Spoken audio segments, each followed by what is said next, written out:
Egyptian-American writer and producer Sam Esmail has recently been quoted, stating, "Growing up, I thought white male was the norm, the default character in every story. I never thought other possibilities could exist." While this claim at first seems ridiculous, if you were to look at the people that make up the film industry, both in front of and behind the camera, you'd find yourself agreeing.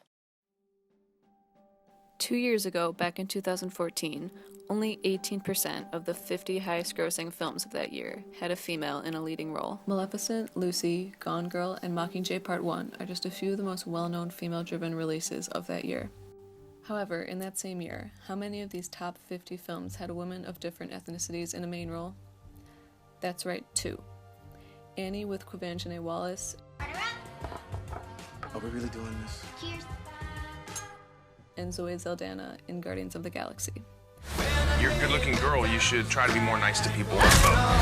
And how many were directed by women? 1. This past year in 2015, women starred in roughly 22% of films. Despite this low amount of representation, the highest grossing film of the year brought in $932 million, while simultaneously sporting a powerful and multi-dimensional woman as the lead. However, only 2 of the top 50 really included women of different diversities, and likewise, only 2 were directed by women. When the inequality is so blatant and so many people are speaking out about it, how come nothing seems to be changing? To understand what's happening in front of the camera, some people say we have to pay closer attention to what's happening behind it.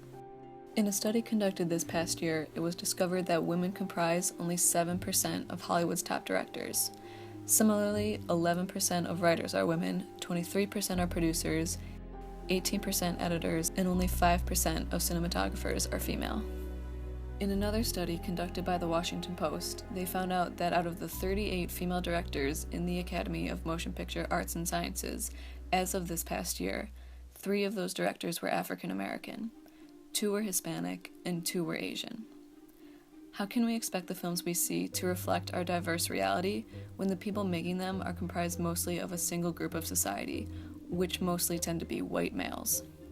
When there finally does seem to be a small crack in the glass ceiling, Hollywood has proved that they work quickly to tape it back up. In 2002, Halle Berry was the first African-American woman to ever win an Oscar for Best Actress in a leading role. This moment is so much bigger than me. It's for the women that stand beside me. Jada Pinkett, Angela Bassett, Vivica Fox, and it's for every nameless, faceless woman of color that now has a chance because his door tonight has been opened. Only 6 African-American women were nominated before her.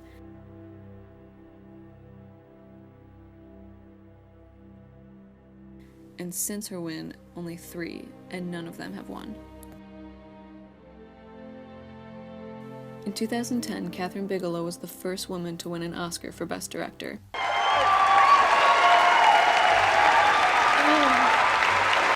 There's no other way to describe it. It's the moment of a lifetime. She was one of 4 women to ever be nominated for this award, and since her, none have been nominated. Despite having nominations in multiple other categories, Bigelow was denied a nomination for her 2012 film Zero Dark 30. Similarly, in 2015, Ava DuVernay's Selma did not receive a Best Director nomination, even though it was up for Best Picture. Throughout history, many other female-centric films were snubbed of nominations, like the following. What happened? Your accident. Uncle Frank didn't really have an accident. Tried to kill himself. Why?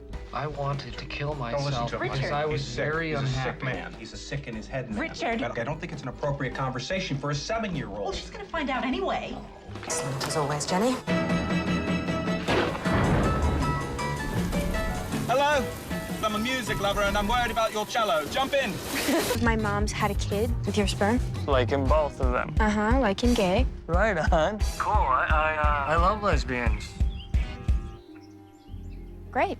All of these numbers and facts can seem extremely discouraging, but with so many people speaking out recently about the lack of diversity in the industry, And the best actor is... Oh my God, I knew it. It's a 5-way tie. All the white guys.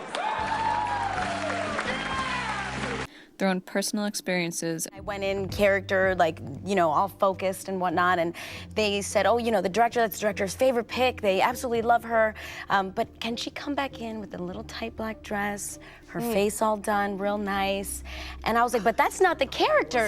So then I was like, no, that doesn't make any sense. If I come in, that doesn't make any sense. Why would I do that? And they were like, because they need to know that you're pretty enough to put you on the cover of a magazine. I said, well, then tell them this, they don't want me. They don't want me then, because this is how you put somebody on the cover of a magazine. You get a fucking backdrop, you get a photographer, you take a picture, and you print that shit out. That's how you put somebody on the cover. As well as ways to make a broader spectrum of voices heard, future generations will no doubt be able to see every kind of human being in the films they watch. And let me tell you something. The only thing that separates women of color from anyone else is opportunity.